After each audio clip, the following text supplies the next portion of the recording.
Hello everyone and welcome to Pioneers Paint. I have taken the liberty of getting the top third of our sky painted up here for those people that want to get started right away. But in the meantime, to help people that are just now getting started, I have our colors here. We have dark blue, light blue, yellow, green, orange, and white. These are the three brushes that I will be using. Okay, so we have a kind of large flat one, a medium flat, and a little detail brush here. You could also use a medium round, but that's just what we're working on now, is taking our large flat brush, and what you're going to want to do is wet it and then press the water against the cup and dab it gently on some paper towel, and then pick up your paint and start layering it on there. Now, if you use too much paint, you get big globs, and we're avoiding that. We don't want big globs. But if we use too much water, we'll show you what happens there. If you grab too much water on your brush and you go to paint, you get these big drips, which we don't want. But if that does happen to you, just take a paper towel, dab it, and we'll keep working over it because it's acrylic and it's very forgiving. It dries pretty quickly. So if we have any mistakes or areas we want to go over, just go right back over them. Okay.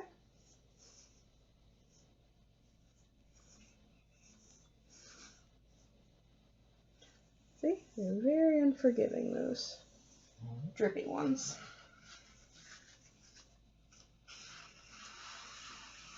Now, if you're wondering why this is a very crude line up here, is because underneath we're going to have sand that stretches to about here, and then there's going to be some greenery. So if you haven't seen what we're painting today, this is it. It's a lovely sea turtle. As you can see, we're working on this part right now. It came out a little darker in the demo, so I've made it much lighter and more tropical. So next we'll work on the sand after we have this all blended the way we want our sky to look. And then this is why it is okay to have kind of bumpy lines between this and the sand, or if the sand mixes along the horizon and makes some ugly colors, it's getting covered up by the green anyways in a minute, so don't worry about that. Okay. So my layer of paint up here is kind of thin, so I'm going to keep layering on some of the light blue, and towards the top in a minute we'll work on blending in some of the dark blue to add a little bit more depth and ombre color to the sky.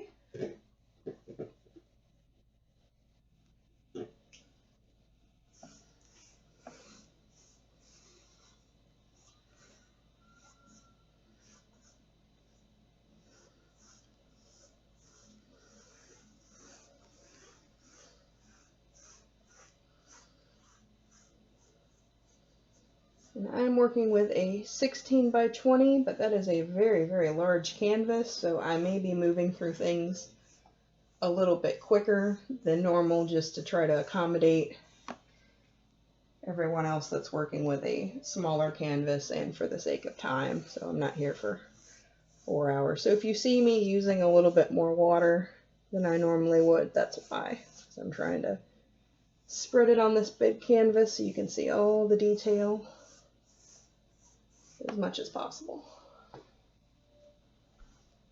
Okay.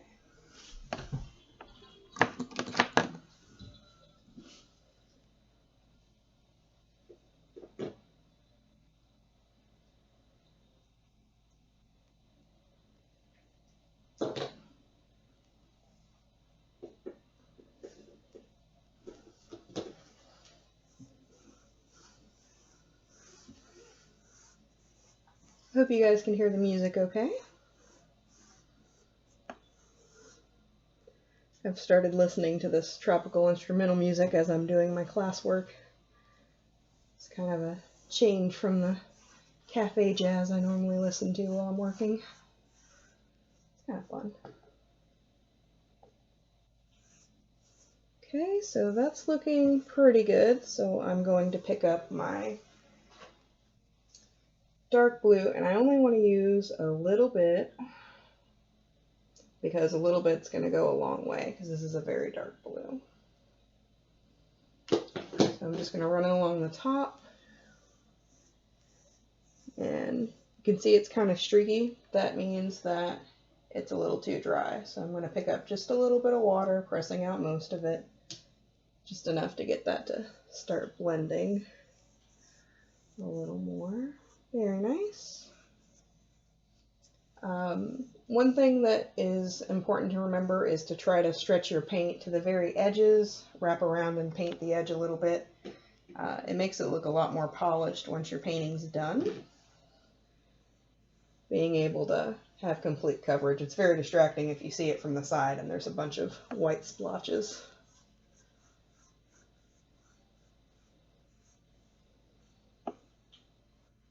Oh, thanks for commenting. Our music's going well. And I will try to check in on the chat as I'm going in case any of you have questions, or if you have anything you'd like to see on here. I normally can incorporate it briefly and then paint over it if need be. So as I go, I can show you some different options. Even now as I'm doing the sky, if you guys have very large round brushes like that, you can incorporate some clouds if you were so inclined, or maybe some birds, those little simple spread out V shapes. Some people like throwing those in there, but I'm going to keep it simple for now.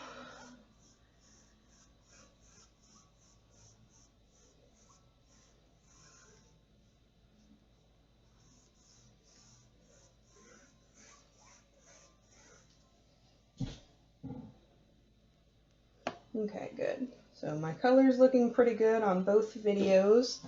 Again, we will be uploading this to YouTube. So I have my computer webcam recording for YouTube, and I have my phone recording the Facebook Live version right now. Very nice.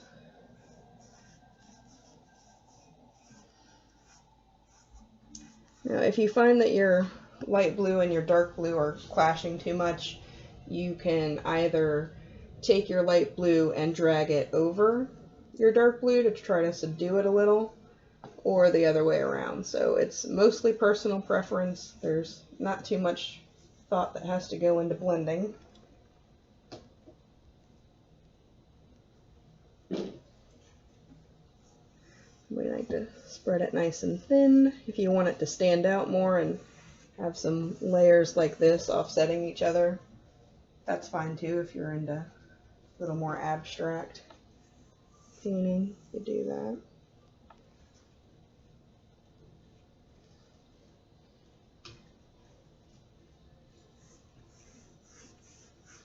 So I'm getting to a pretty good stopping point here.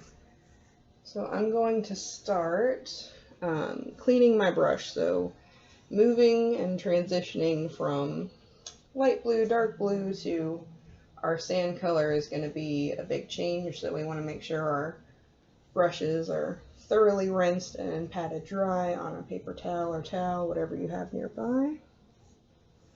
Okay, that's looking pretty good.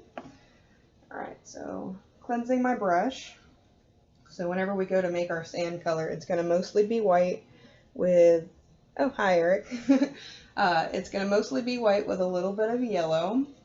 So the rule of thumb I have is that if it starts looking like egg salad, it's way too much yellow. So it will be mostly white. Okay. Getting all of that blue out of my brush. It's going to take a minute. But that's okay because that gives that time to dry a little more. Keep it from blending too much at the horizon, even though we're going to cover it in a minute anyways.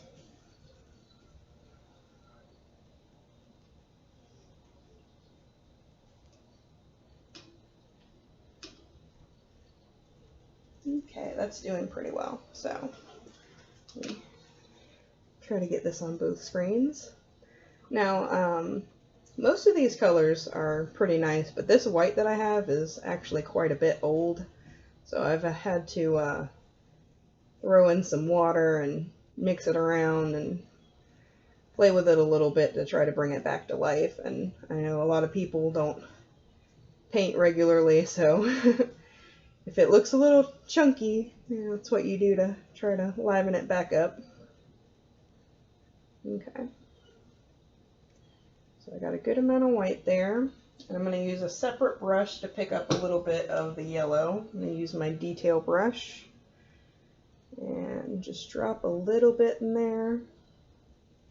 Maybe a little more. Okay. Now I'll go back to my white brush, probably grab a little bit more and start blending that. Now I know this is a very colorful palette. It's been through quite a few paintings. Okay, so that's not too bad, but it's still a little too egg salad-y for my taste. So I'm going to pick up a little bit more white. Just drop it off to the side here. Okay. Pick that up, blend. There, that's getting much more sand colored. Okay.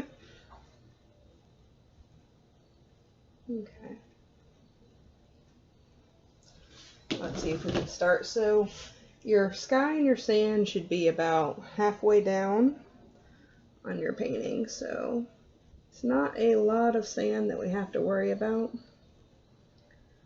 So there's two options with painting horizontal lines. You can go this way flat, or you can turn your brush sideways and press. I typically do sideways, but I guess that's more of a personal preference, but that will come in handy later whenever we're doing more detailed work on our turtle.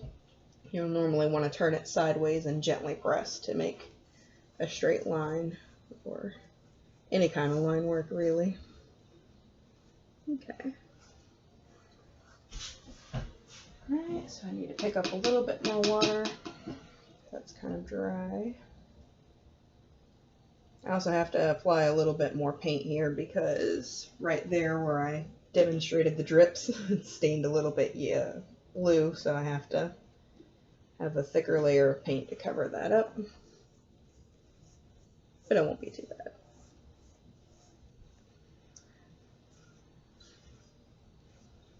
So I am avoiding touching the horizon altogether for now. Like I'll fill it in closer like that here in a minute. But again, some of this is going to be covered up by our greenery. So I'm about halfway on here. I'm having to mix a little bit more sand. Like I said, this is a very large canvas. So let me mix some more of my sand color.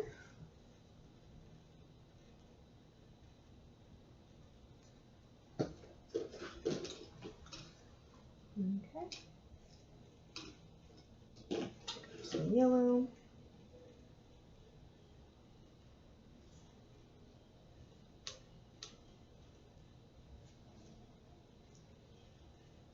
For those of you that are watching, I am kind of curious, have you ever been to someplace tropical? The furthest south I've gone is the Keys. Went there for my honeymoon, loved it.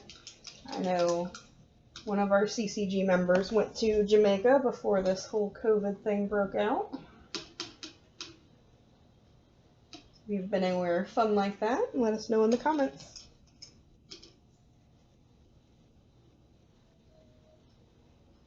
I discovered a few years ago that I really enjoy snorkeling. I haven't tried scuba diving yet, but I probably will one day. Okay, so mixing more of my sand color.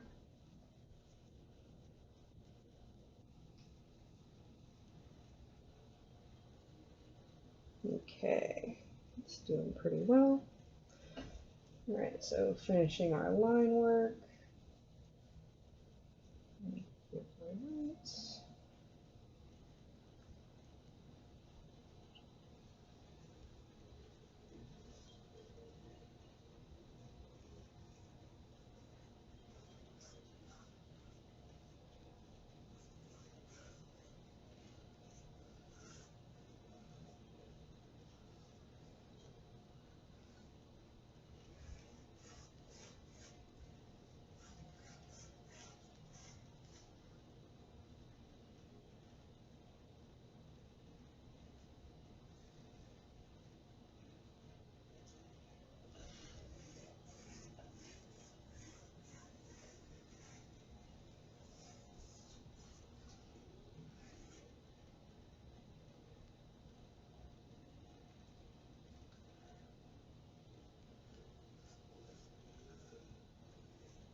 Okay. So I think we're getting to a pretty good stopping point. And for those of you that are just joining us, we have our light blue and dark blue layered in the sky. We're working on sand right now. Don't worry if there's little hiccups like that, because this is about to get covered with some greenery. So it's going to be your sea grapes and some of that grass and all the other pretty island stuff you would see from the shore.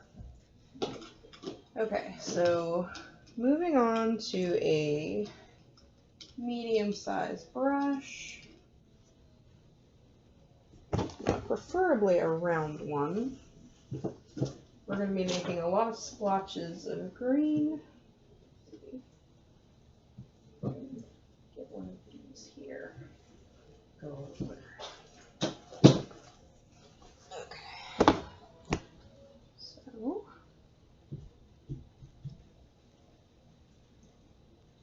show you in general what we're doing here. We pick up our green once we're at a comfortable stopping place, no rush, just letting you know where we're headed. So we take our green and we just make a lot of splotches. And it's going to look kind of silly at first, but we know where we're going, so it's okay.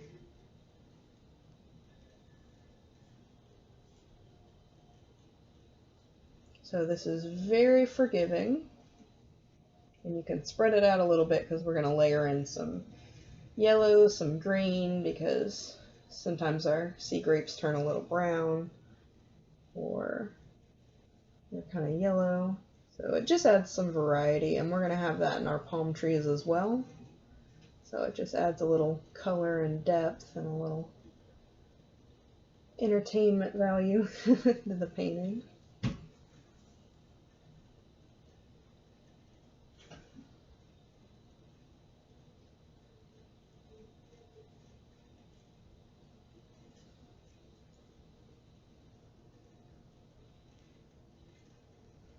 So yeah, you can see how that sand color got picked up in the green. That's kind of fun. I always like whenever the colors inadvertently blend a little. Adds a little more variety.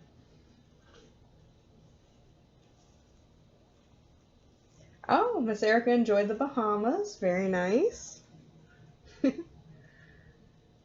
I've never been. I hear good things though. Always wanted to go to that big resort that they have down there. The Atlantis, that's what it is. The Atlantis Resort. I think it's on Cabbage Beach. It's in a lot of movies. Okay, so just like that. And thank you, darling Alan. We appreciate all the comments.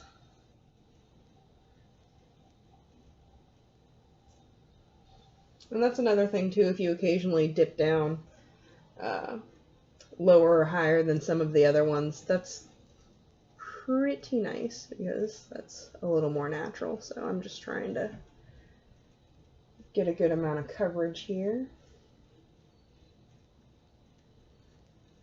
Every once in a while I will dip down a little or go up some.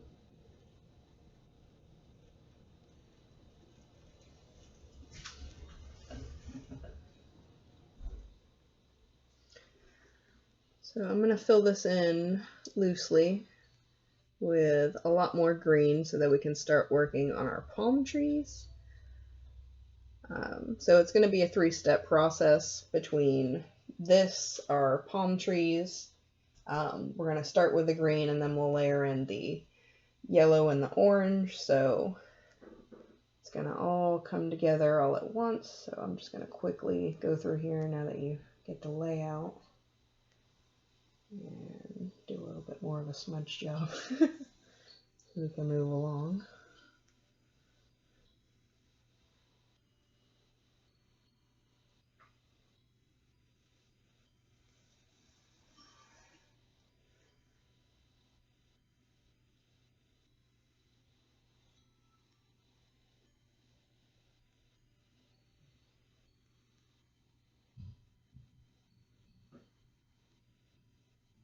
Okay. Oh, thank you, Miss Rebecca. And hi there, Zane. Okay. So for those of you that were at my first Pioneers Paint, you already know how to make palm trees. But for those of you that weren't, basically we do a little spider shape here, coming down. And then over here to match it.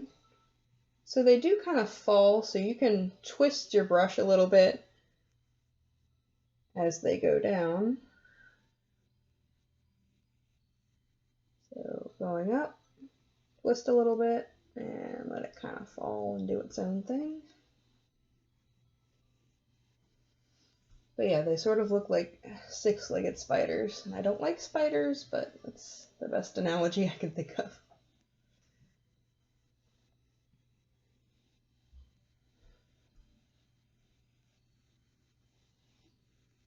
You just sort of have these two shorter ones that don't bend as much coming off in the background. Now I realize that's somewhat hard to see on the video, so I will skip ahead and add some yellow and orange in here to kind of highlight what's going on. So our yellow is a little bit of a highlight color for this, just so you can see where we're going here. So you just sort of use it to trace your line work. You know, make the highlight on your palm tree. Kind of think of it of where the sun's hitting. Follow this guy.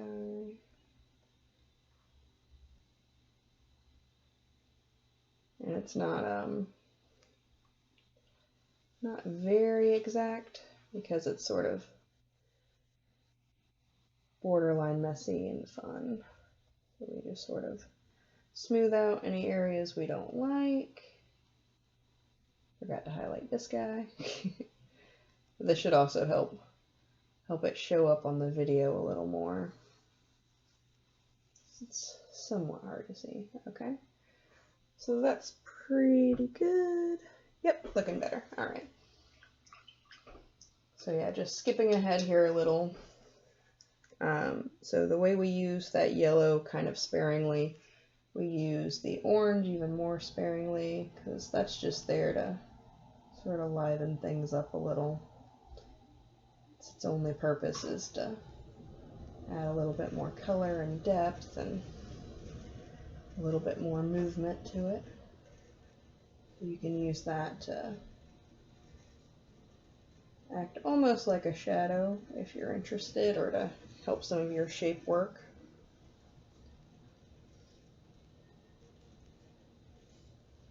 So this is pretty lively looking in person. It's a little faded on the video, but you can use your personal discretion there. It's as much yellow and orange as you want to add in there.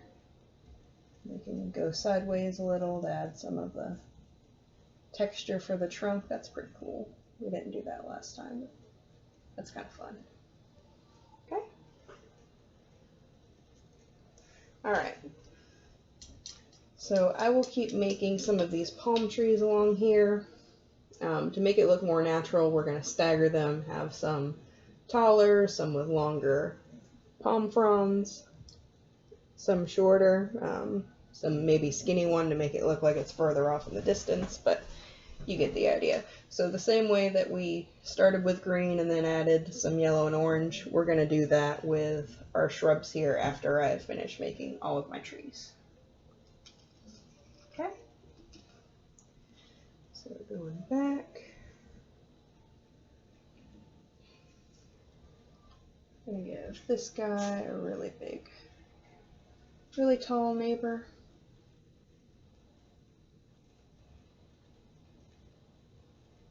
Yep, all the way down.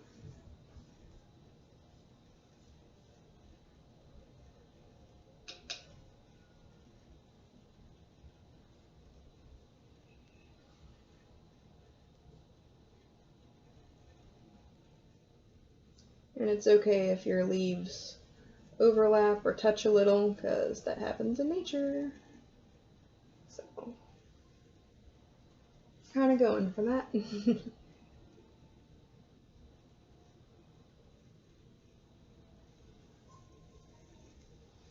So it's all about balance.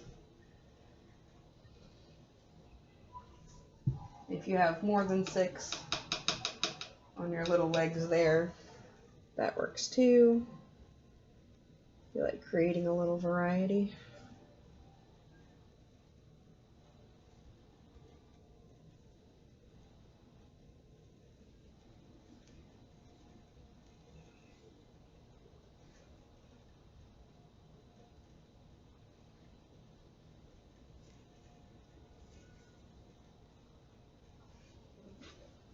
So another way that you can offset some of your trees is to have them have their trunks bend at a different angle.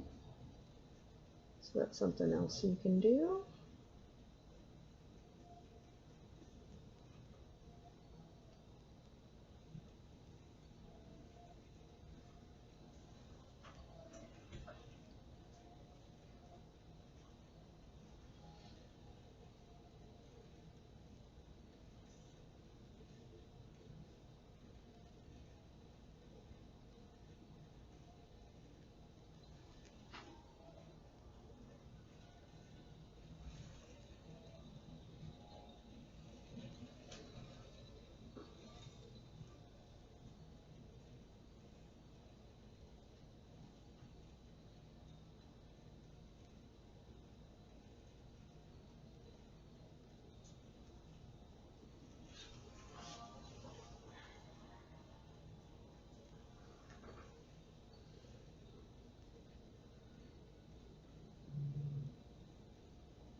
I'm making a super tree.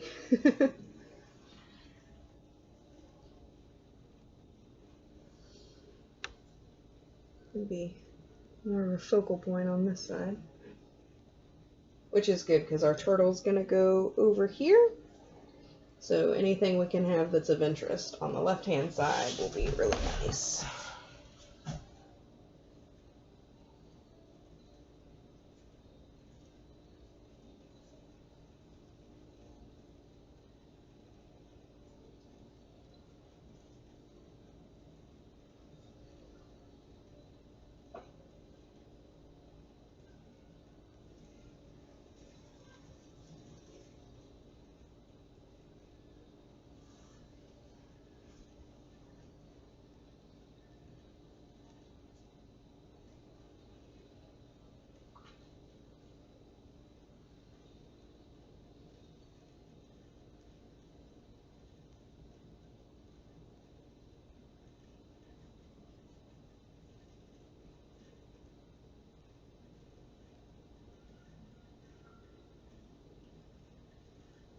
Okay. So yeah, a lot of my trees look similar, so I have a really big one here to try to offset that, and I have this little guy. He's gonna pretend to be far off in the distance. I think I'll put another small one on the other side of him just to have everything balanced out.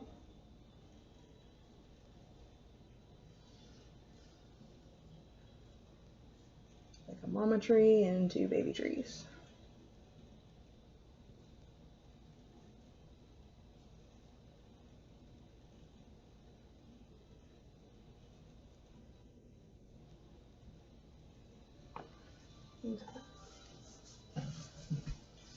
So I have all of my green work finished, so I can start layering in my yellow all over the place.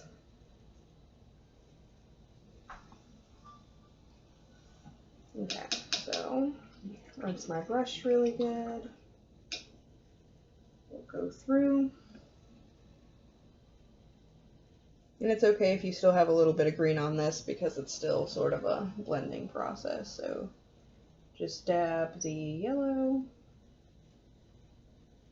kind of scattered around in your bushes. There's pretty sea grapes in there. And here at the bottom, if you have any trunks that aren't very appealing, you can always work your way up higher and try to cover them up. So that's another thing too. If you think your yellow's standing out too much, you can always spread it around a little and it'll kind of subdue it a little. I kind of like a mixture of both.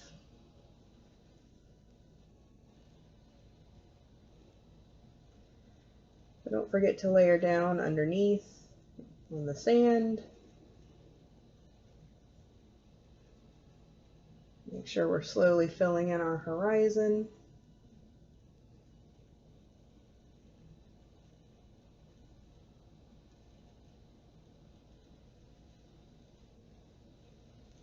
Make some taller, make some peaks and valleys. Again, art's all about balance.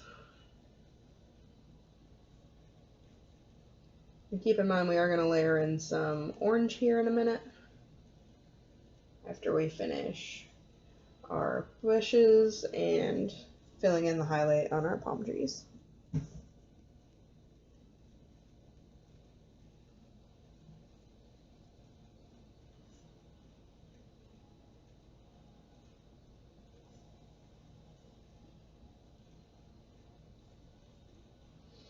Okay, that's going pretty well. If you're noticing that your stuff is blending together a little bit too well, you can always check the amount of water in your brush. If you want it to blend more, have a little bit more water. If you want it to stand out and be very distinguished dots, you want less water. But you may run out of water just from doing so much brush work so close together. Alright, so working on my highlight here. And mostly what you're doing is just loosely tracing what you did with the green.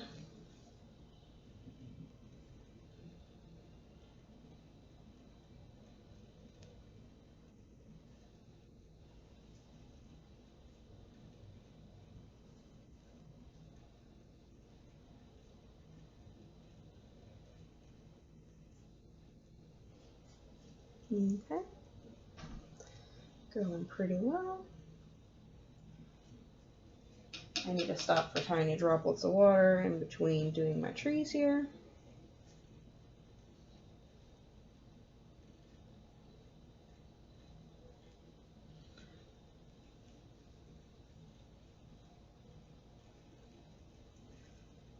So you don't have to completely trace what you've done if you just want to have these little impressionist marks. That still adds some of the variety to your painting.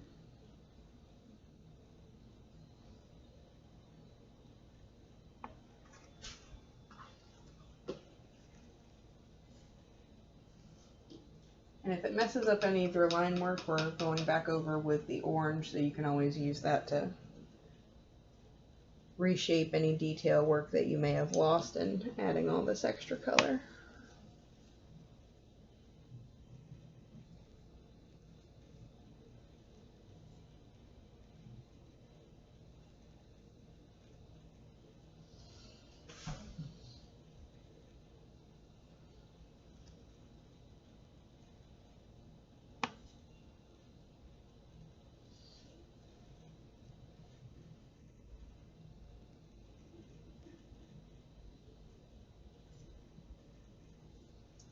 So hopefully you're wearing clothes that you don't mind getting a little bit of paint on, but one thing to watch out for too is that as you place your hand on your painting, make sure there's not a lot of wet paint, because you will pick up a little bit.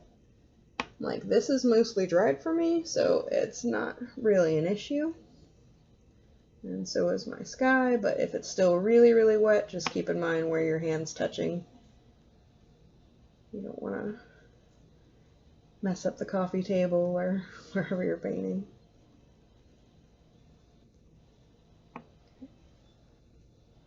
pretty cool.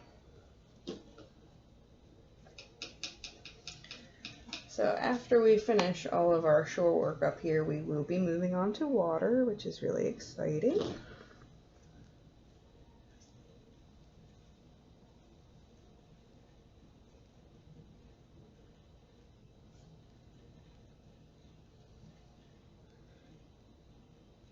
So hopefully for those of you that are watching, it sort of feels like a little vacation. It did for me and Lily whenever we practiced the demo that we made for this event. It's pretty nice. We'll escape for the day.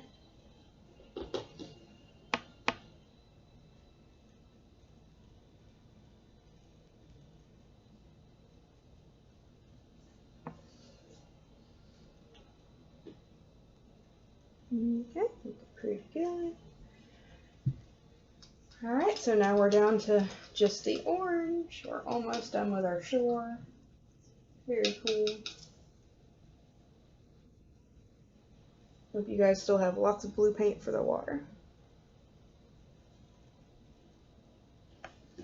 Okay, so moving on to orange. Now, if this orange is too bright for your taste, you can always mix it with a little bit of the yellow to get a more mild colored orange. I think I might do that. Yeah, that's pretty cool. So if your orange has a lot of red in it, you may want to neutralize it. But again, this is just for color and variety. If you are not a fan of the orange, you don't have to use it, but you may want to keep working with different shades of yellow or green just to have some more depth to your painting. Yeah.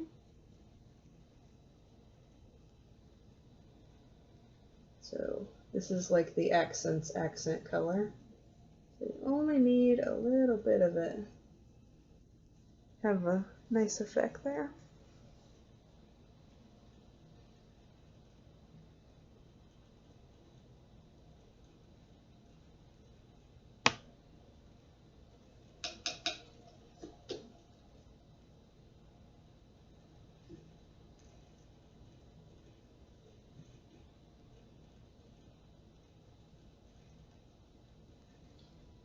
So if you noticed, if you pick up water, it will blend whatever you have there. So you are mostly going to want to work with a dry brush. So clearly I had too much water there, so I'm going to go back over with a little bit of green to neutralize some of that.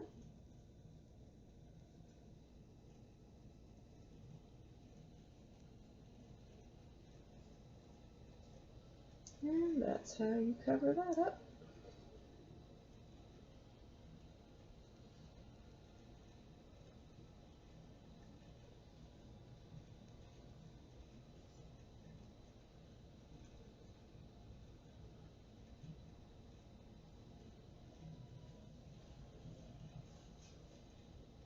Okay. So make more of my yellow orange. Keep working our way through. Making sure to hit any places where you can still see the blue under here. Now if you have trouble getting the ratio that you want between all the colors, you can keep layering in yellow, green, orange until you find a mix that works best for you.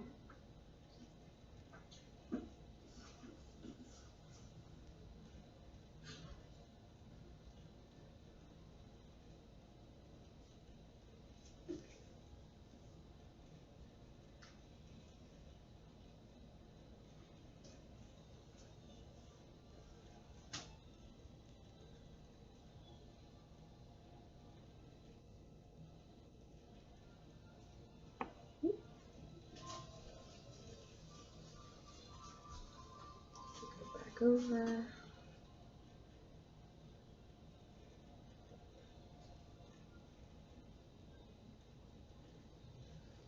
Alright, so now we're going back to our tree work.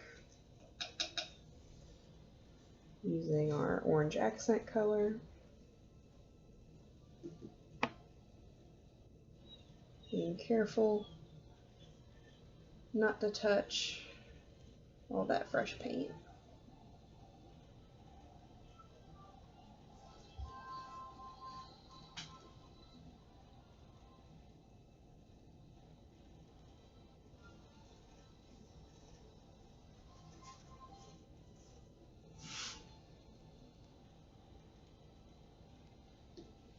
Okay, getting the little guy.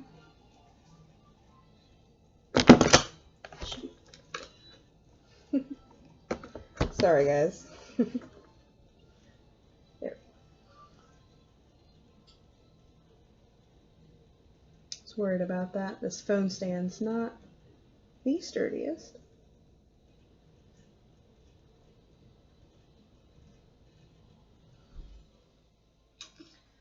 So I'm going to get an even smaller detail brush to get that little tree. I'm going to go back over with some green. Reshape that a little.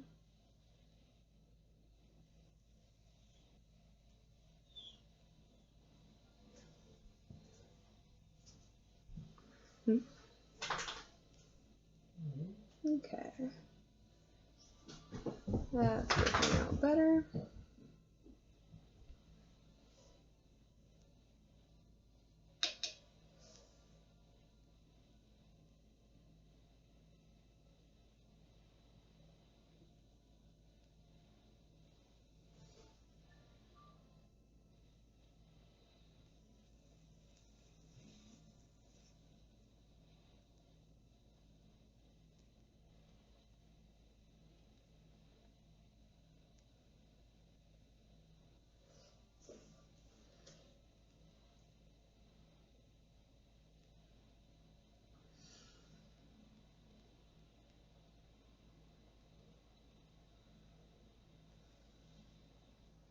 So again, we will have this uploaded to YouTube as soon as we finish. That way, if you get stuck anywhere or you want to do this a second time with a friend or family member, be able to follow along.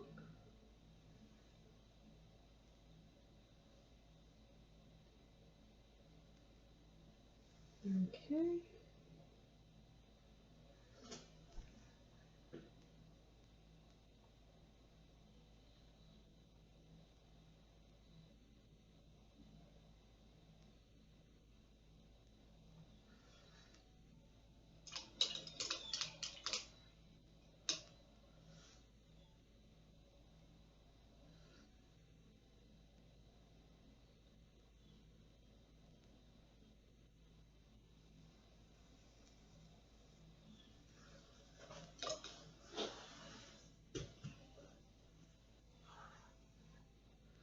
Add a little too much water right there.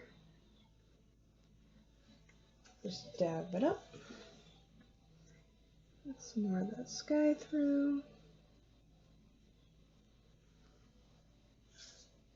Alright, I think we're looking pretty good, so we are finally moving on to waterwork, yay! Okay, so referencing our demo painting here, we're going to follow along with a horizontal line, and then a little before halfway we're going to make this little hill here. So in case you need a little bit of a visual for what we're about to do, you're going to want to use your light blue color. And I need to add more to my palette. This is a large painting. Okay, so we're going to be going the distance with this one. So I'm going to have to load it with a good amount of paint. And I'm using the same brush I use for my sand. So I'm going to make sure that's good and clear. Make sure I don't have a lot of color left in it. Alright, I'm excited. Going into the water. Okay. Okay, so I have a lot of paint loaded on my brush. And we're going to be working it all the way to the bottom. So just follow your horizon here. I have my brush turned sideways, pressing gently, and you don't have to be in a hurry, just go nice and slow. Now there's a good amount of water in my brush so that I can spread this, but be careful. If it drips, it's not a big deal because this is all water work underneath us. So you can just blend those right along. Smooth out any bumps that you have. This is the time when you would start caring about those little marks that happen whenever your brush goes dry and it gets all scratchy like this. So another thing you can do to make straight lines is the same thing. Go like this, press, and just gently drag. So that's our horizontal line, but again, we're making a nice hill shape. So right around here, we're going to start making our little wave.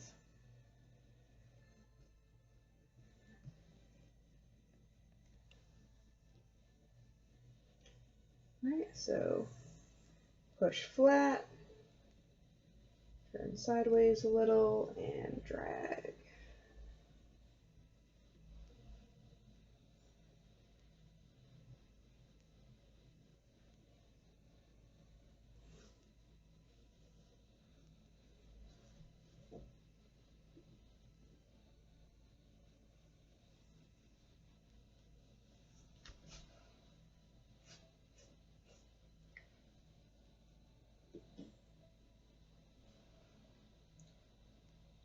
I'm gonna cover some of this because it got stretched a little too thin from the water.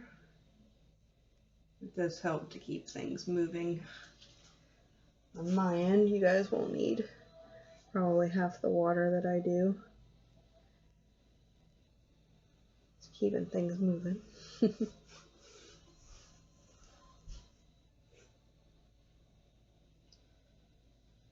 Okay.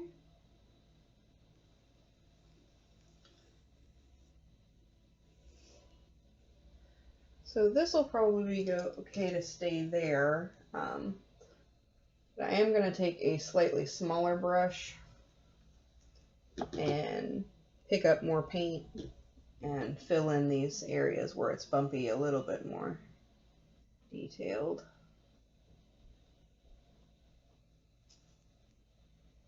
Okay, so we're flat and we're dragging.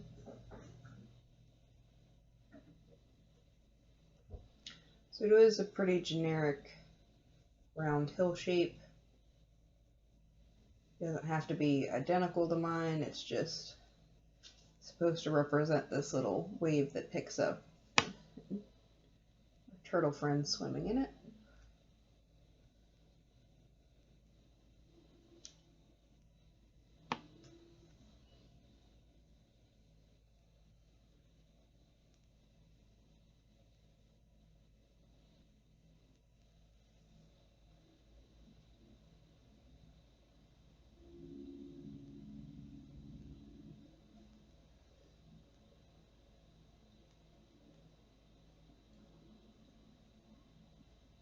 So this is good practice for when we get to our turtle.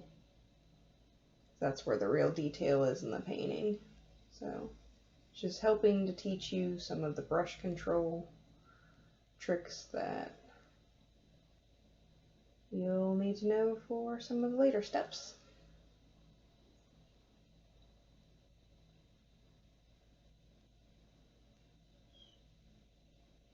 So you don't have to be in a hurry. You're working on line work. And again, make sure that you try to wrap your paint around the edge of your canvas as much as possible.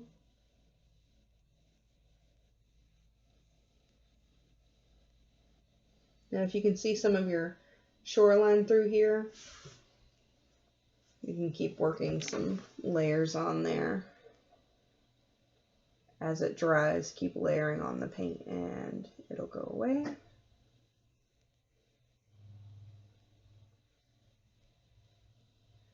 So water normally isn't 100% straight, but we are going for a general line work.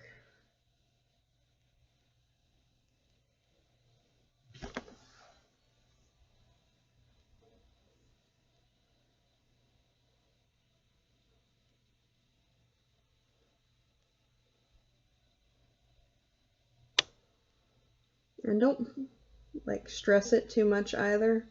You start to feel your hand going limp from how far out it's stretching. It probably means it's a good time to stop. So you want to be able to slowly control your movement. You pick up a little more, just go back over like that. It also may help if you have a ruler or something to base your lines off of, like a little stencil. So this is freehand, but if you're not so steady with your hands, you can get something flat and just paint in an angle underneath it.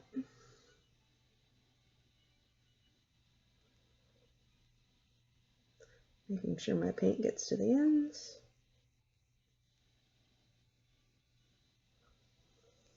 Okay.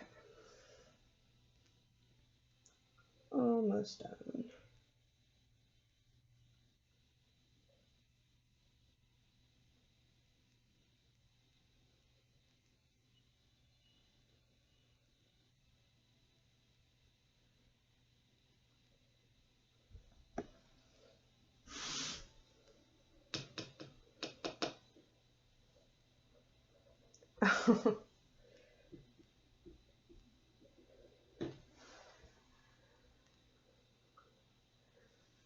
Well, if you have any questions, Miss Carla, just let me know. I mean, if there's anything I'm doing in particular that looks easy, that isn't actually easy, I'm trying to offer any tips that I can. I mean, a lot of it's just trial and error. I mean, you've seen how much I've had to work on my line work.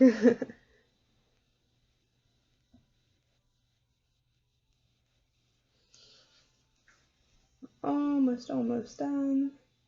And for those of you that have finished your line work, make sure you blend all the way to the bottom, just like we did with our sky.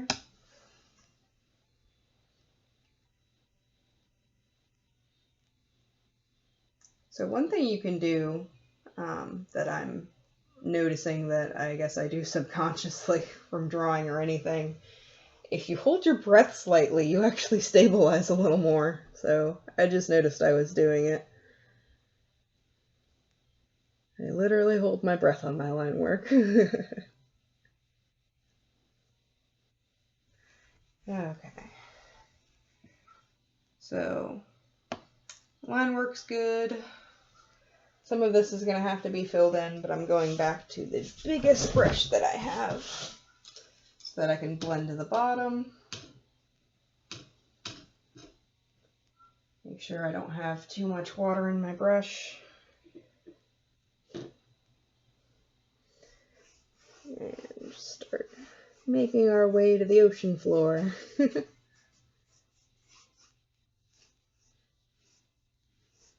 I'm trying to be very careful not to go too far up where I mess up my line work. So if I go anywhere up here, I'm just going flat.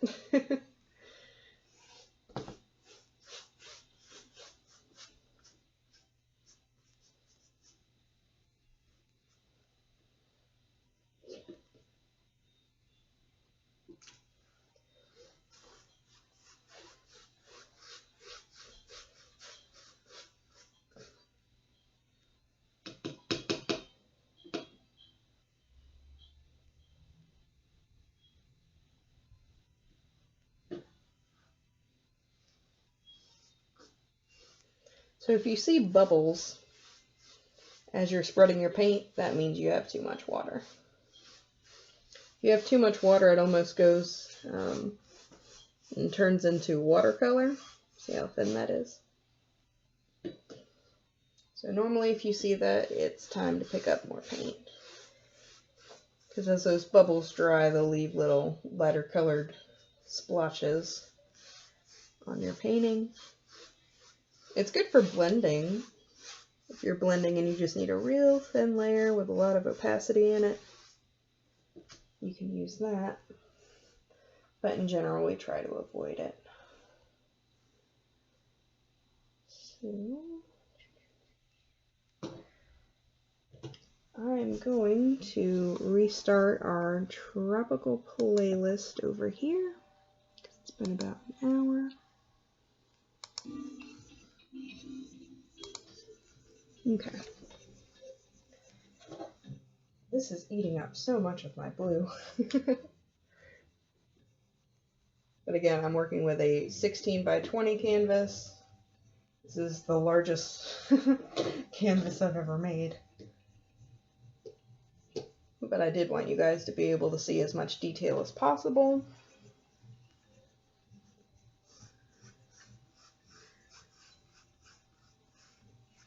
So I am going the extra mile with a huge canvas. So you guys can get a good feel of the layout.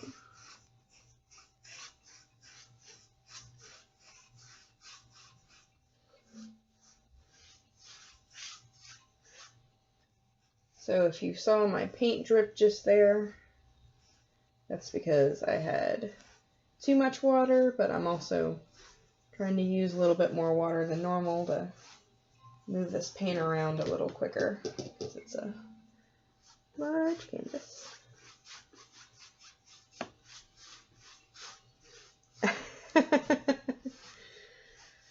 No, Zane, I'm not Picasso.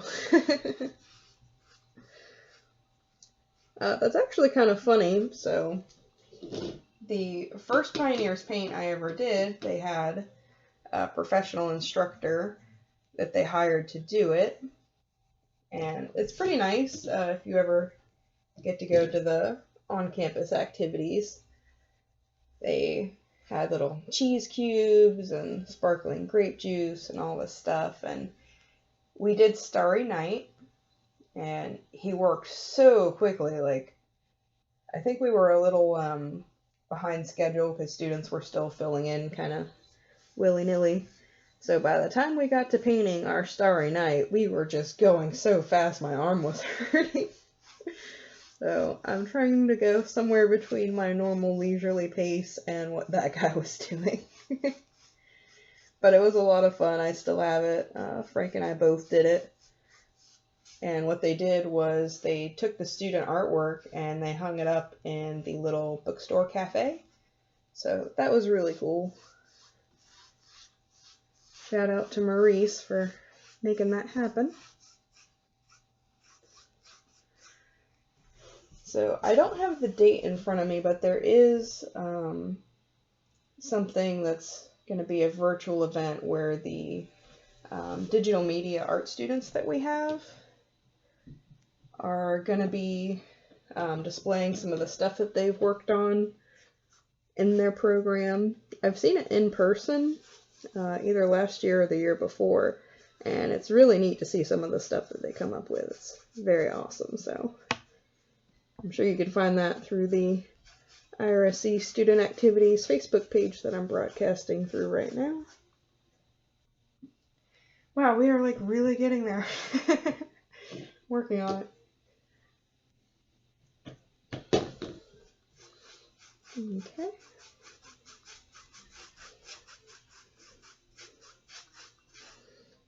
Let's see. Okay, so this is a pretty decent halfway point.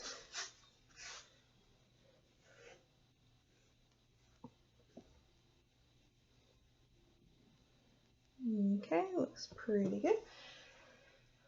Alright, so the next thing that we're going to do is work on some of these diamond shapes. Maybe kind of hard to see. So we are going to be taking our detail brush and grabbing our white, and they're just loosely going to be very lightly drawn diamond shapes. They almost look like eye shapes, but They are representing the light that kind of dances around in the water. All that refraction they have going on. So let me clear my detail brush. Has a little bit of yellow in it. I'm going to clean that. All right, picking up our white. Okay. So the way I've had this explained to me is, yes, they're diamond shapes. They're kind of wobbly. So pick your brush up and just kind of twist it and let it gently kind of fall down like this. Okay.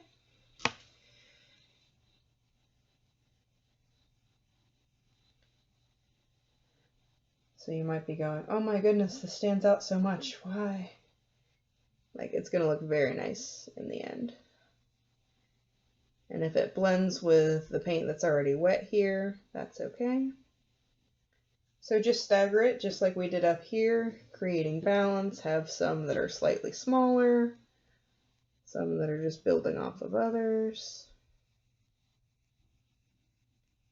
Keep rolling and twisting your brush, making very gentle shapes here. And I have a lot of paint loaded here, so I'll probably just pick that up as I go along and make some of the neighbor reflections.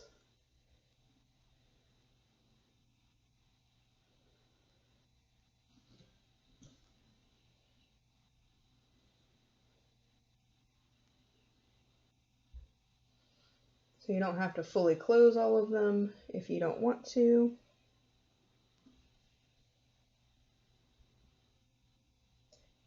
Just loosely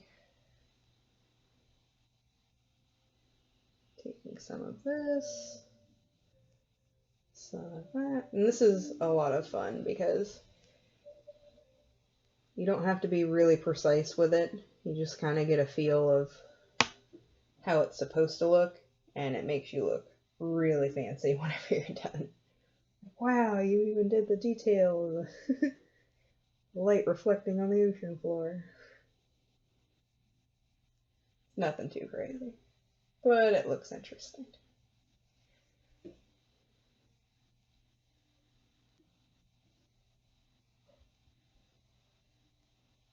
So loosely closing them. I'm going to get less detailed with my diamond shapes the further out that I go.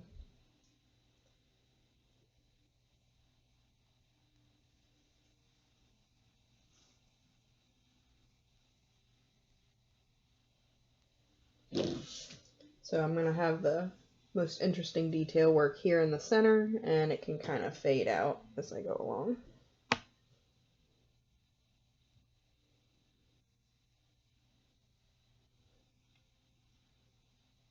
So if you find that you have too much paint and too much white there, you can always clean your brush a little, go back to your light blue color, and just gently go over it, and that'll soften it up. Just keep spreading it to the neighbors if you're so inclined. Okay.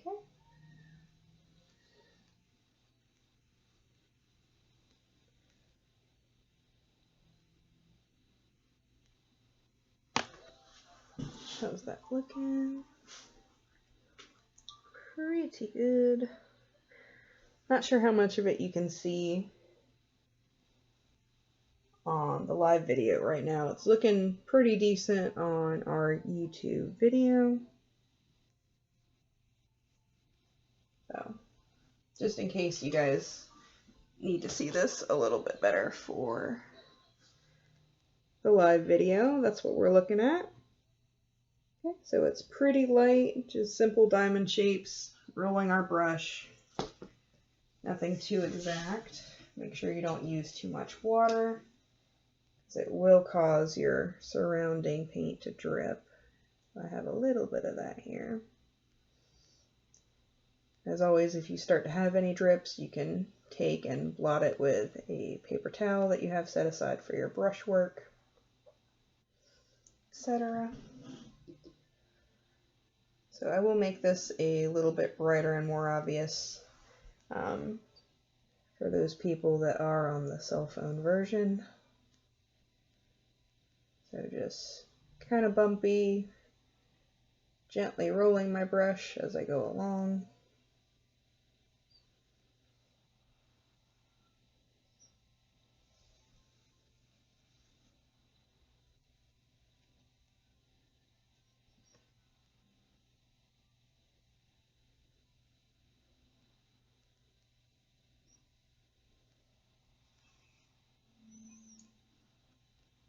Okay, so you guys get the idea.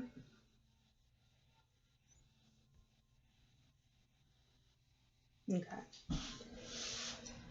Alright, so next we are going to take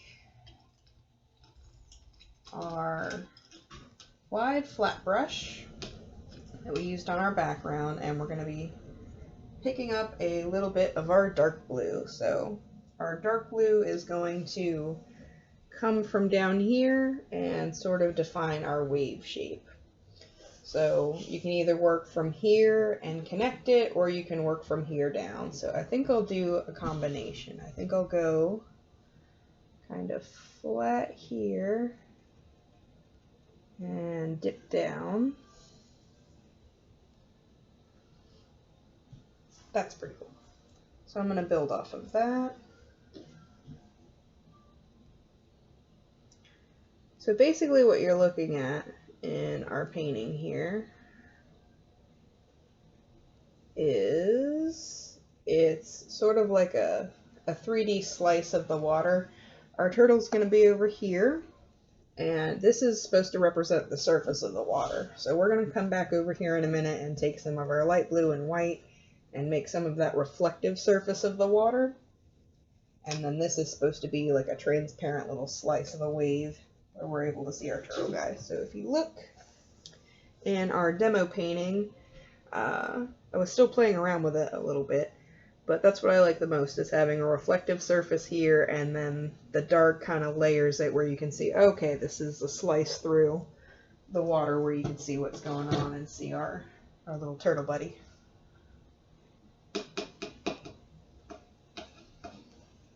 Okay, so going back to my dark blue.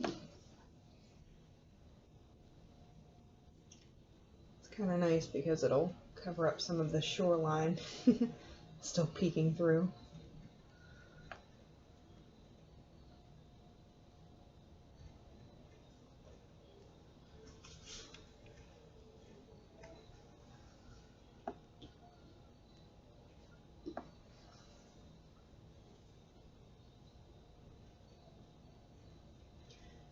So you're going to need a lot less water to move this around, especially with the light blue still being so fresh on here. It'll be really easy to spread it around. It'll have water by association, if you will.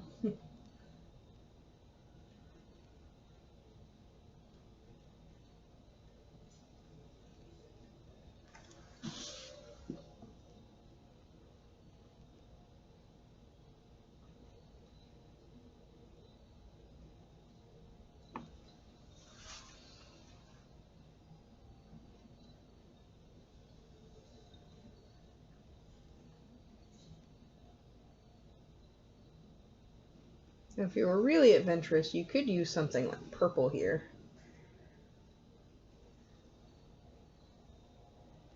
Like, I'm still trying to keep a small level of realism, but if you're into some of those dramatic splashes of color, that's something you could do. Add a little bit more variety to your painting.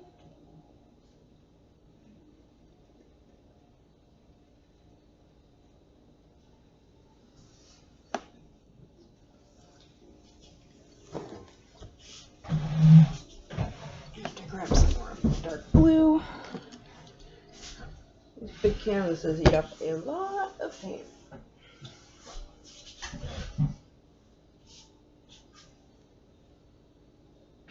Okay. I have a lot more to work with. I'm excited, guys. We are getting so close to painting our turtle.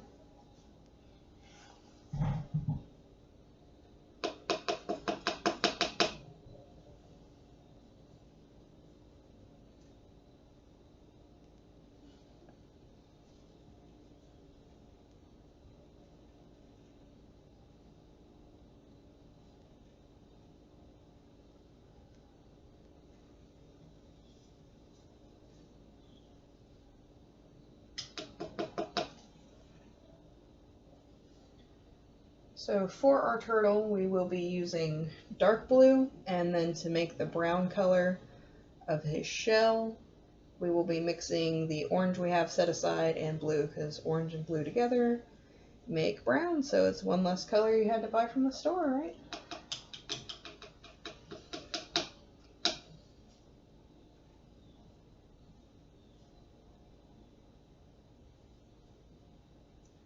Again, going slow anywhere that we're near actual lines, pressing flat. Having to work this a lot because it's kind of dry up here in the line work because it's been there a while. But we get there. Just keep working it. Very nice. Okay. Working in our dark blue.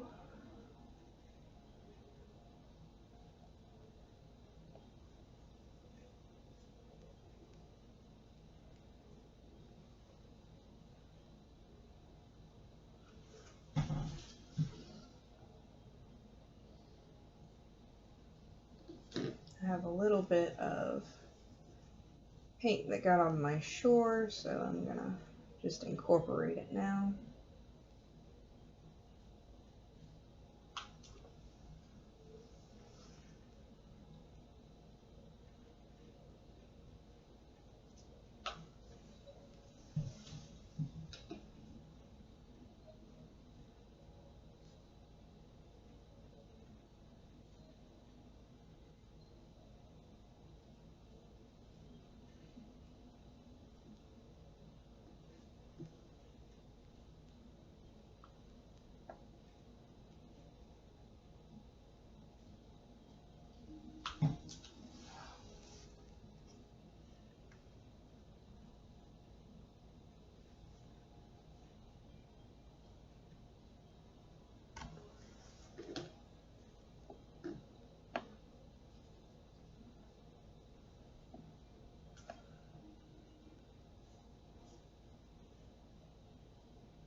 Okay.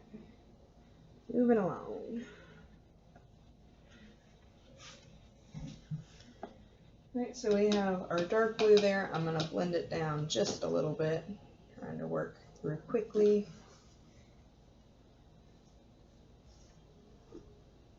Nothing too crazy.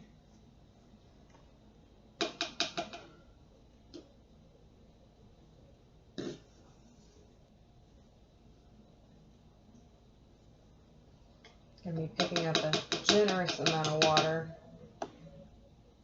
just to get through some of this layering in, spreading it around a little thinner.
So whenever we get to our turtle here in a second, he's going to look kind of funny because we start with the soft parts of him. So we'll have his head and his feet, and then we'll just put a little shell on top of him. It's kind of fun.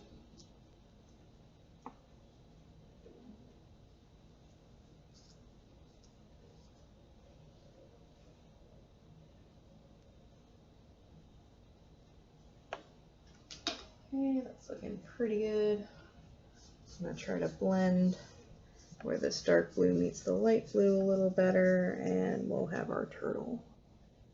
We'll start working on. I think this works pretty good. Alright, so for our turtle, you're going to want to move to your medium brush. And again, we're still working with the dark blue, so he has pretty dark features. Now you're going to see this almond shape repeated a lot. So his head's going to be over here about. And again, we're making kind of an almond shape.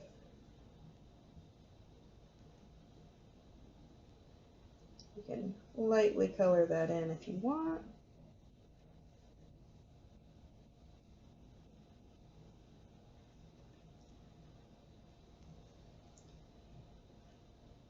Going up and then swooping down a little bit.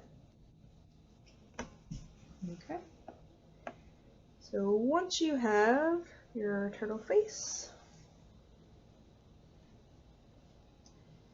I'm going to start moving down.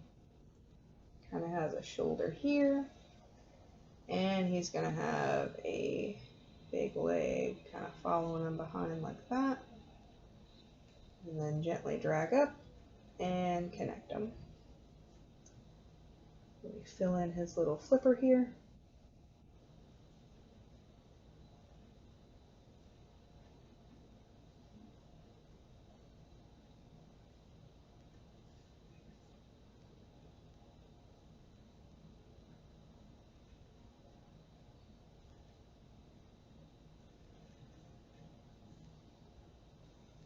Okay, looking good. Now the back one is more of, well really it's another almond shape, there's a lot of those, but it's almost square. So his legs going back here about. So you can either think of it as sort of a rotated diamond shape like this, or you can kind of think of it as a rhombus or more of a square shape. But either way, this is going to be his back flipper, his other leg. Okay, and while you have your dark blue, we can go ahead and lightly trace what his shell's going to look like. So the shell is a big almond. So starting from right here, I'm just going to loosely draw this for everybody. Okay, so we have a big, beautiful shell connecting there. So that is most of what our little guy looks like. I'm gonna fill in his shell a little bit here underneath. I thought about actually taking an almond and holding it up. But if you're not comfortable tracing in paint, you could just as easily take a pencil and trace your turtle shape. But it's basically an almond shape here, an almond shape for the shell, and then I'm not really sure how to define these shapes, but it's almost like a Christmas stocking, if you will. Just more narrow feet. So, Christmas stocking. And then this is another almond shape connecting. So like I said, we are making the brown for his shell by mixing together some of our orange and some of our blue. So just to show you what that looks like, it's going to be more orange than blue, and the blue is going to go a really long way. So I'm just going to take my dark blue, a really generous amount of it, bring it over to my orange, and start blending. Yep. Now if it's too dark of a brown, you can add more orange to it, maybe more yellow, until you get something that looks consistent with what color you want his shell to be. So if you look in our demo painting, his shell's fairly light. Okay, so keep that in mind. I'm gonna keep mixing here.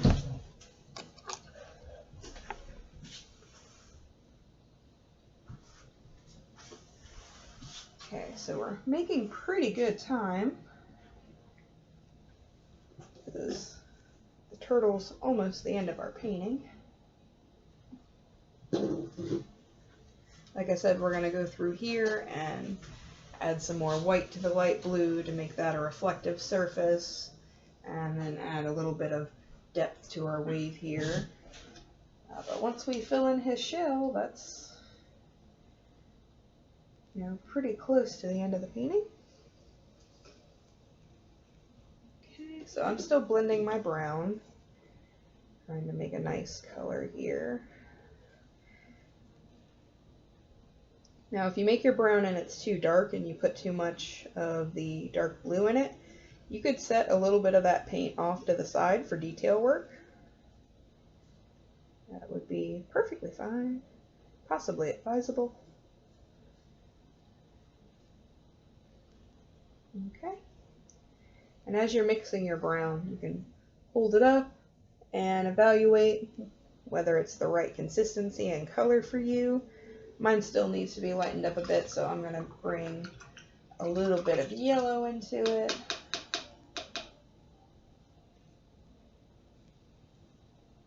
See, we're not reusing our yellow anywhere, so I'm going to mix it in here to try to cancel out some of that blue.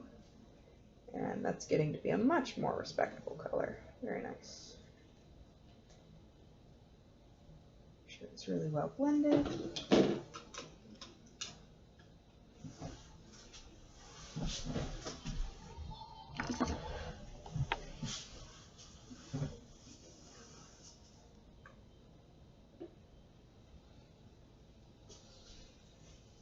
So again, you may want to separate a lighter brown color and a darker brown color.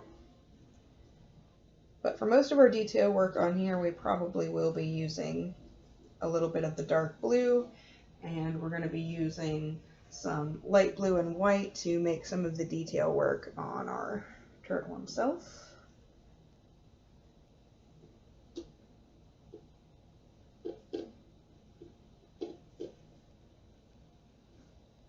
Okay.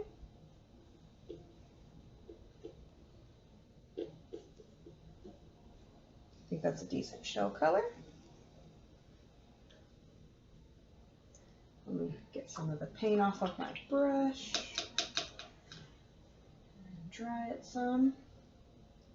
Okay. So we are going to be filling in the little outline that we drew here for our turtle friend.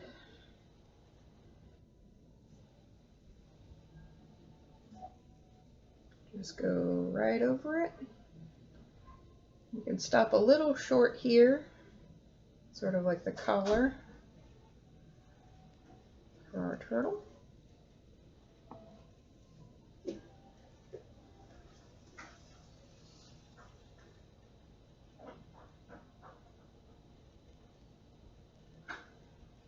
So we're getting a lot of the basic shapes and color out of the way for this guy, and we'll go in with detail work here in a minute.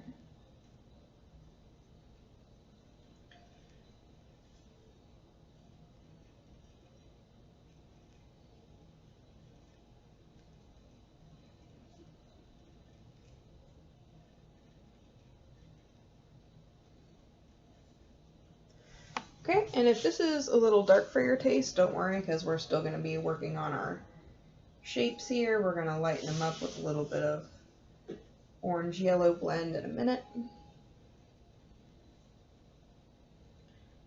Okay. So now that you have this, you can either use some dark brown that you set aside in your mixing, or you can go back to your dark blue, but we're going to work on the shapes inside of his shell. Okay. Okay, so using your detail brush, you're going to go and pick up your dark blue or dark brown, whatever dark color you have. Again, it could be purple if you were so inclined. So they sort of have this round shape here, and the center of their shell that we work off of. And then here along the bottom, we're going to try to close off this shape and leave a little bit of the belly of the shell exposed. That makes sense. So our almond is now a pistachio. Blend that a little if you want. Okay, so now that we have our circular shape here and we have the bottom of his shell defined, what we're going to do is work our way down, making large trapezoid-like shapes. And we don't want them to go all the way to the bottom, because underneath these large boxy trapezoid shapes, there's going to be some more of those shapes underneath. So hopefully everyone can see okay. Big boxy trapezoid shapes. Nothing too crazy.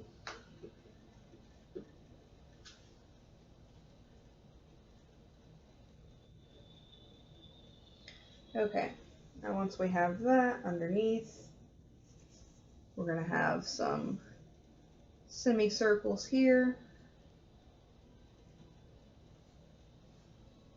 And it doesn't have to be super duper detailed. This can be almost more impressionistic if you're not very steady with painting yet. I'm just making little half circle arcs underneath these trapezoid shapes.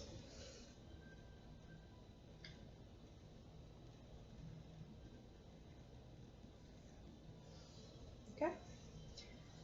Now once you have that, we're going to go back through with our orange color and just lighten up each of these little sections that we outlined.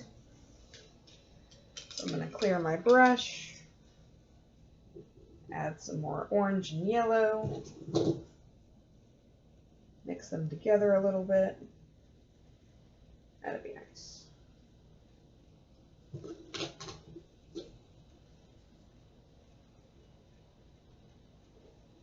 Okay, so mixing our orange and yellow with our detail brush that we just cleaned.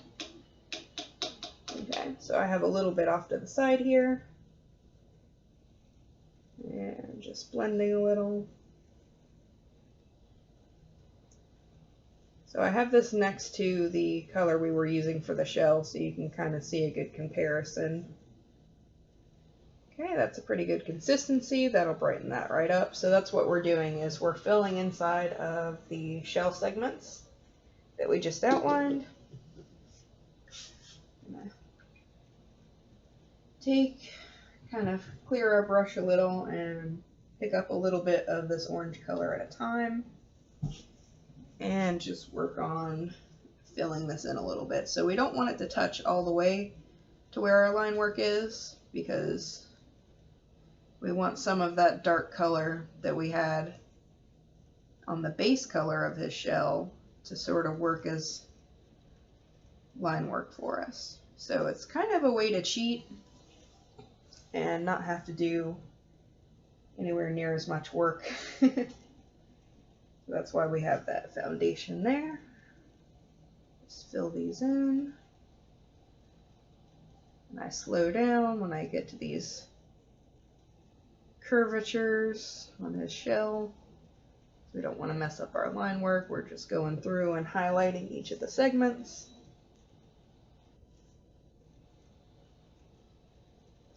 And once we have this highlight down, we'll go back over with another color and sort of trace these segments again on the inside. So just to give you a heads up of where we're going.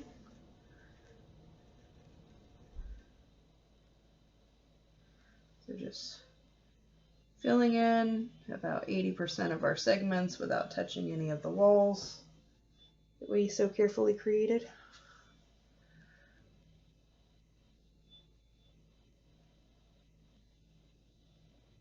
Again, taking it easy, whereas shell curves out. I'm going to fill this in a little more.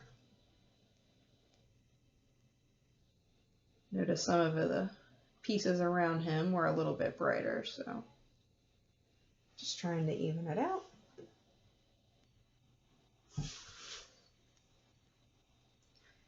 We're filling in our semicircle shapes here.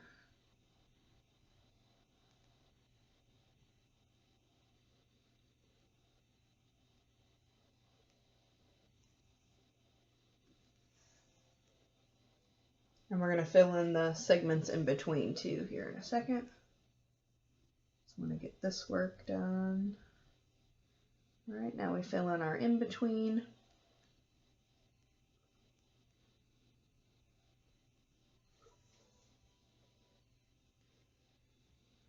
Really shaping up.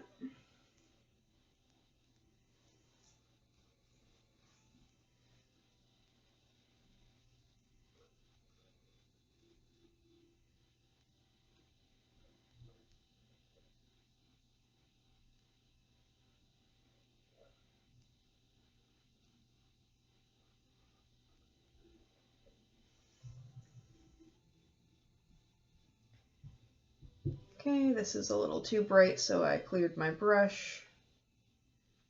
And I'm just gently wiping it away a little, blending it with some of that other color. Looking pretty good. Okay. Okay. So going on to the next part, we'll be working on the detail here, here, and here. But I do want to go over one more time with the dark blue and just try to sketch inside some of where we put that highlight color. Kind of define it a little, if you will.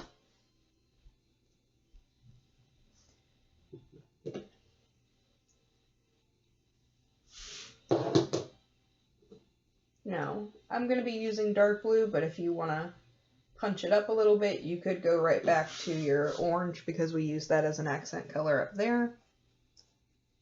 So I'm just tracing inside and just sort of outlining what we just did.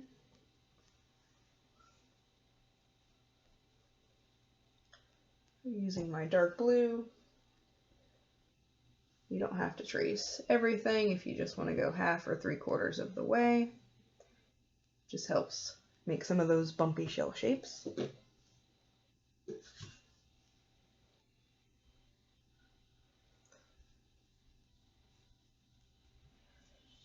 Now it's kind of nice that we had the other parts in the painting leading up to this because you should have a lot more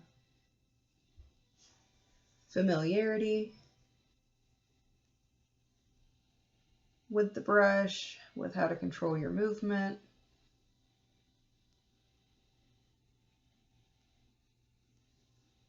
Okay.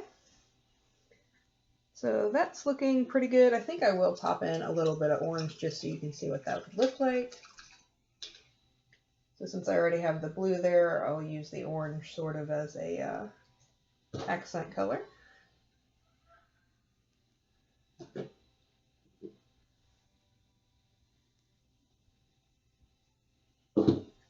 Okay, so just popping on a little bit of orange would be the same thing. So just tracing where you've been.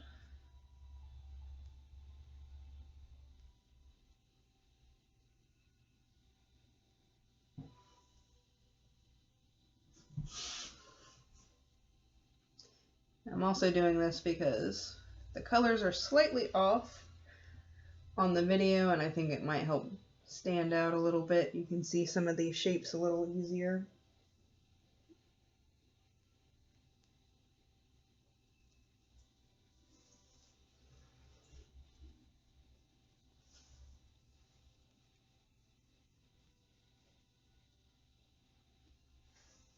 Definitely adds a lot of contrast.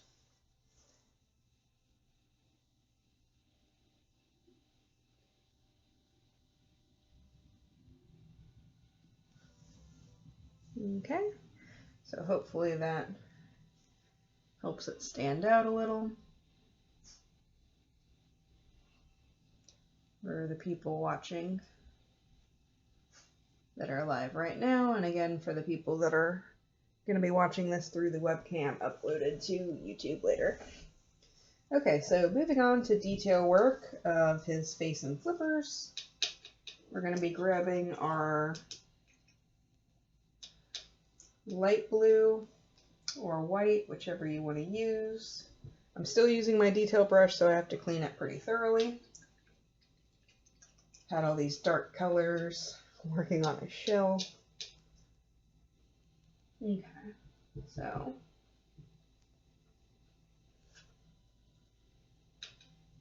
alright, picking up my white color.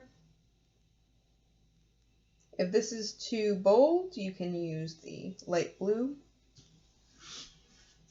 So I guess I'll start with his eye. So his eye kind of goes forward here, and again it's another almond shape, but this one's a very round almond. Very, very fat almond. Okay, hopefully you can see that. Looks kind of funny from where you guys are. So I think I'm going to swap to light blue because that looks very interesting on the webcam. Let's see what light blue looks like on there. There's always so much to adjust for. The last time I did Pioneer's Paint, we had another beachy thing, but it was a sunset and there was a lot of yellow because we wanted blue and gold to celebrate IRSC being around for 60 years. And when I was painting it, I had to mostly use orange because it looked mostly yellow on the video. So anyways, going back over here, we have this very round almond shaped eye. Let's see if this looks any better for the video. It's a little less striking. Alright, so once you have his eye, we'll work on his mouth. So it looks like he's smiling, and then it turns into a frown. Okay? So you guys can see that okay? So just picking up my light blue. It may be white for you, whatever looks best on your canvas. We're going to do some squished oval shapes. And that's going to be his little scaliness. So very, very light, almost not even touching the painting. Just make some little ovals. They do not have to be pretty. In fact, it's probably better if they're not pretty. You don't have to completely close your ovals. They're just there to make him more scaly. Add some of that texture in his body. Be very fun to paint. Okay, so picking up some more of my light blue, we're going to do the same thing on his flippers. I'm going to make some big, loose, squished ovals. And then for the rest of his flipper, you know, it can kind of be impressionistic. You don't have to fully make these. You can kind of squiggle your way along. Okay. It's working out pretty well. I'm going to add some more tiny little squished almond oval shapes here that build up, so they're kind of getting bigger. and just make them smaller the further out you get on his little flipper here. I'm going to add some to the back. Okay, that's looking pretty good. Alright, now back flipper. Same thing. I'm putting my hand way up here where the paint's already dry. So I'm not touching all of that wet paint. Alright, so just general oval shapes. And you can kind of zigzag your way across. Just add little dots here and there. That's pretty good texture. Now, one thing that I did on this last painting that was pretty cool was I took my brush like this and I just made some big sweeping isosceles triangle shapes. So that just sort of implies the water whooshing over his fin and reflecting the light in an interesting way. So just taking my light blue, and this is optional, I just think it adds a lot more depth to the painting. Just almost erasing some of what we worked on, just to add a little bit more layering between the water and being able to see this guy. So I think that worked out pretty cool. I'm going to just round this out. So everything's all wavy in the water, right? And again, that's optional. If it's too ambitious for you, really don't worry about it. It's just something that came out kind of neat when we're doing the demo. I think I'll make it swish across his foot here too. Okay. So that looks pretty cool. Okay, so now I'm going to take my light blue and mix it with a little bit of white because we're going to go over here and make the reflective surface. So if you were so inclined, you could make this more of a sunset painting. If you were to do it all over again, you could have some of those pink and yellow tones, some of the oranges in your sky, and if you did that, you could reflect it here on the water, but that's so much blending. For beginners, I didn't want to have to do that to everybody, but that's something you could do if you do this again in the future, or you start making some of these paintings. Whenever you get to the reflective part of the water, it's going to mirror whatever your sky looks like. So I have my white on here, and it was dry brushed on, and I'm just taking my brush with just a little bit of water and using that to clear the area. Now try not to get too much overlap over here with your pretty line work that you work so hard on. And if you do get some, you can just gently wipe it away because this is a very thin layer of paint that we're talking about. Will do no harm. Okay, so again, picking up my brush and gently just layering in some reflective water surface here. And if you want, you could add a little bit of sea foam breaking on the sand if you were so inclined. I tend not to do that. Trying to keep it simple. Now if you want, you could add a little bit of a counter wave here. You know, it doesn't have to be completely flat if you like a little bit more motion in your water surface. Up to you, really. As long as you can see that this is darker than our general wave guy over here, that's all we care about. Okay, so I have quite a bit of white there. I'm going to take some of my light blue and just layer over here. You know how much of a fan I am of blending. Well, it's looking pretty good on my end.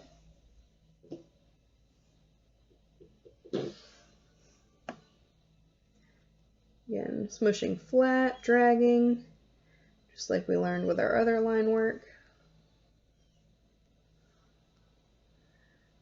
Okay, so that's looking pretty great. So going through here, we have our nice dark wave, but I am going to start incorporating some of the light blue back in there now that we clearly have a separation between the surface of the water and the little cutout here.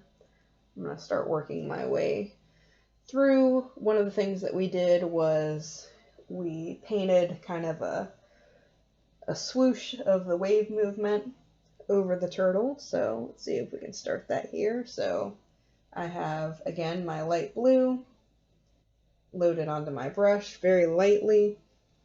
And we went through here and just ducked down and kind of got the top of his shell. Like that. That looks pretty cool. So what I'm going to do is start incorporating some of this into my wave here.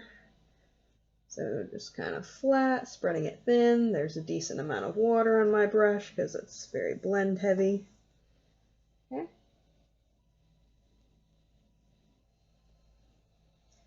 So mostly what we're doing is just adding a little bit of depth to the water. So grabbing my light blue, I'm going to layer in another kind of sister line to this wave. And if you have too many streaks in there, just pick up some of the water, gently dab it because you don't want it to run. Lay it flat, your brush, lay it flat, and keep blending. And back and forth. Controlled movements. It's looking pretty great.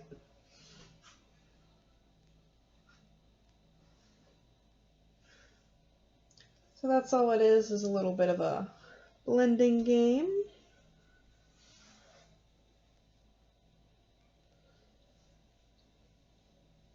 And if you want to add a little bit more depth and kind of highlight some of this work we have underneath here, you could always pick up a little bit of your dark blue, and I do mean a little bit, and with a generous amount of water. It is patted semi-dry. You could fill in here with some of this dark blue just to make some of the highlight we did down here pop a little more. I'm also doing that because, again, the colors look a little different in person than they do on the video, and I want you guys to have a nice representation of what we did here today. Lighten that up.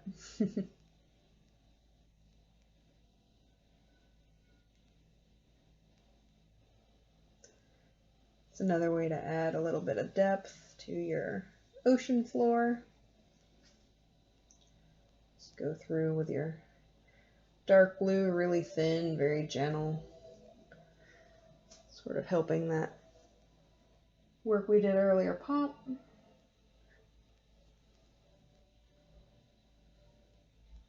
And if at any point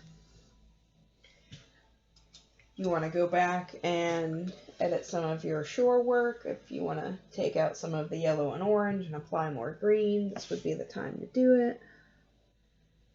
I'm just going through here.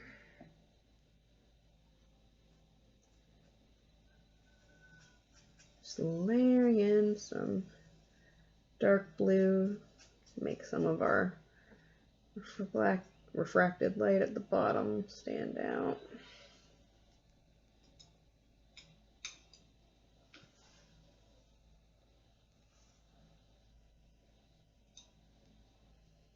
Okay, emptying some of that water.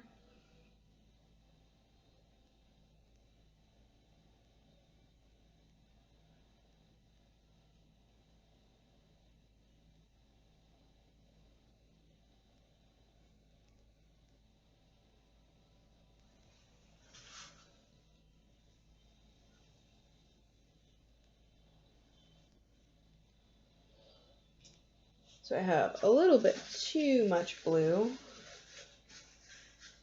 right in this one area, so I'm just going to gently dab it.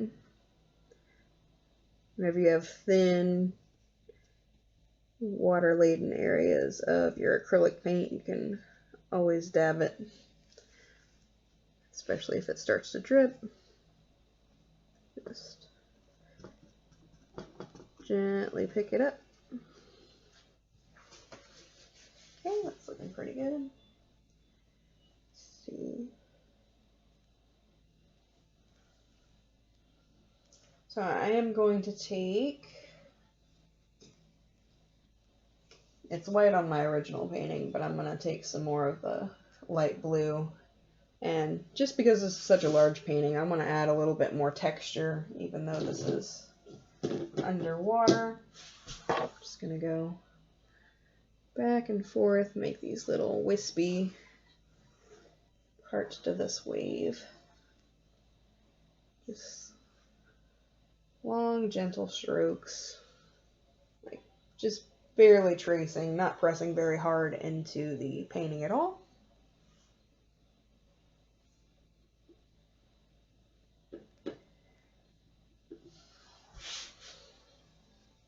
And you can use dark blue too to layer this if you want. I just wanted to add a little bit more depth, a little bit more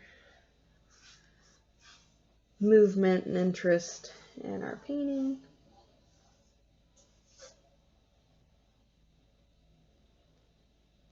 Hopefully that's looking pretty good.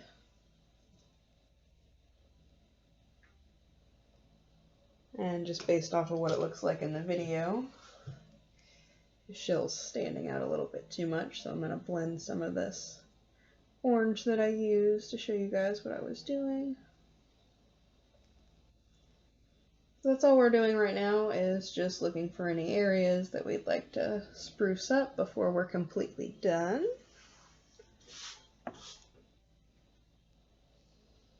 Doing pretty good.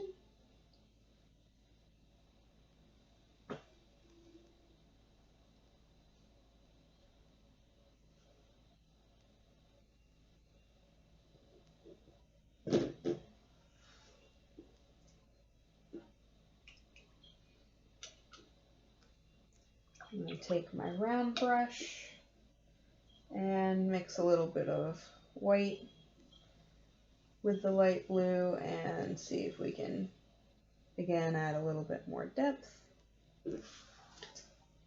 There's only so much you can see in the webcam version. Let's see if this picks it up at all. Yeah, it does a little bit. So we'll take this and we'll blend.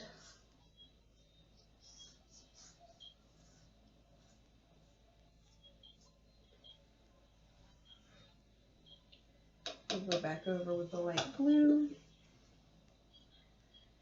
So yeah, a lot of it just comes down to detail work. Right now, if you want to put birds in the sky or add any detail.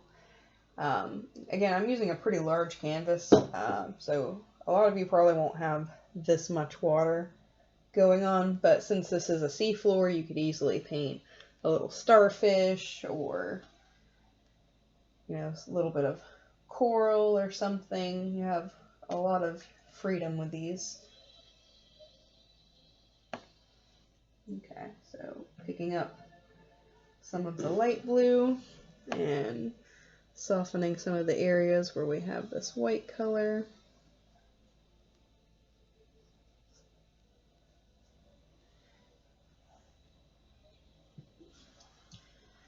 So softening it, I'm just painting a little bit over the white because it'll still lighten any color that goes over it.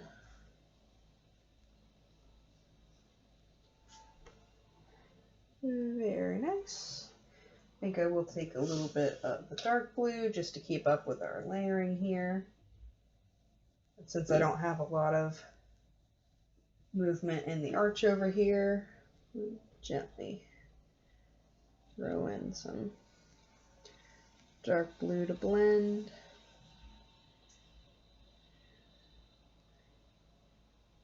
Okay, so Rinsing my brush, going back to the light blue to soften that. That's all we're doing, is taking the white and layering it with the light blue, and then taking this dark blue and layering it with the white blue. So if it looks too bold, just paint over it slightly with the light blue, because that already is your sea color. So this is pretty nice. And if you'd like, you can highlight here with the dark blue some of this movement we have coming across our turtle.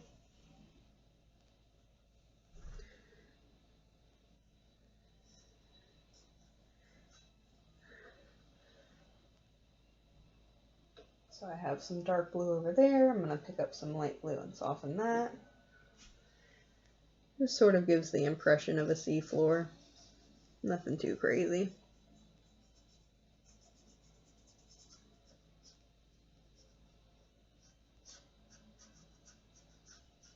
A lot of blending. Okay, so we are right at 2 o'clock. So it's about time to end this. I want to thank everyone that participated, that watched, that commented. Thank you, Student Activities, for saying it's beautiful. It's been a lot of fun painting this. If you guys would like to see more painting tutorials, you can let me know in the comments what you might like to see in the future. We have had some people request more abstract art. So I have thought about doing geometrical paintings where you take a little bit of tape and you block off a lot of shapes, you paint different colors, and then you take the tape off and it looks pretty nice. So gonna see how we're doing here. Alright. So I think I'm going to work just a little bit on the highlight here. And I'll take my dark blue and just kind of gently create the impression of waves. I think that would be nice. Soft rolling waves on our water surface. That looks cool. So I have so much water on my version that I want to make sure it has some depth and some interest to it.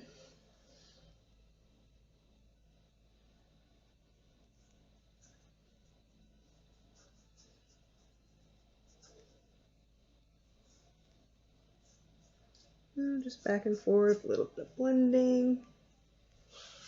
Looking good. Oh, you're welcome.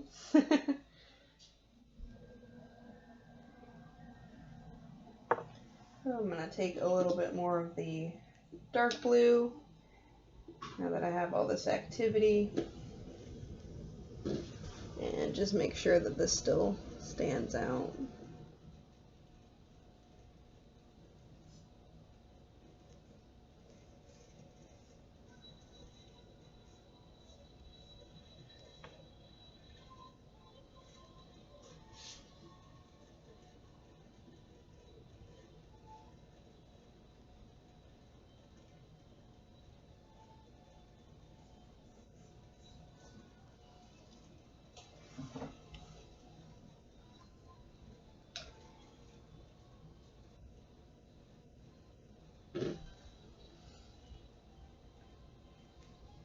Blending that down a little.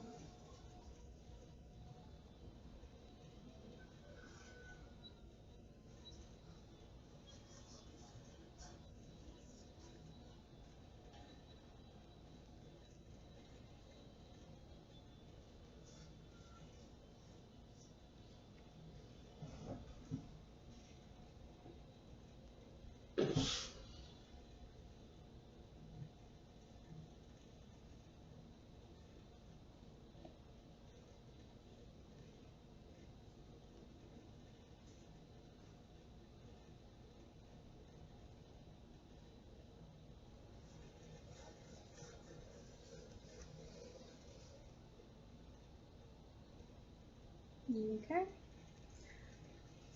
So that's looking pretty good.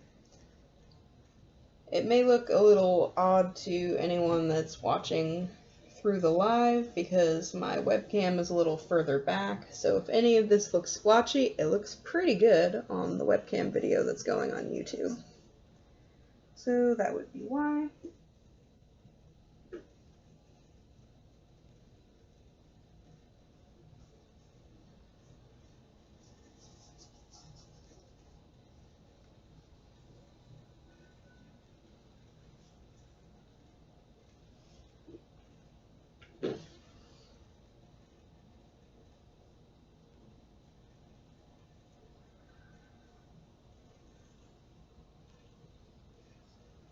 Okay.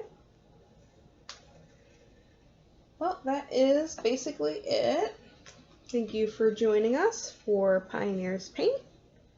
Again, let us know what you might like to see in the future, and if you have any pictures from following along, you can send them to IRSC Student Activities Facebook page, or you can email it to studentactivities@irsc.edu.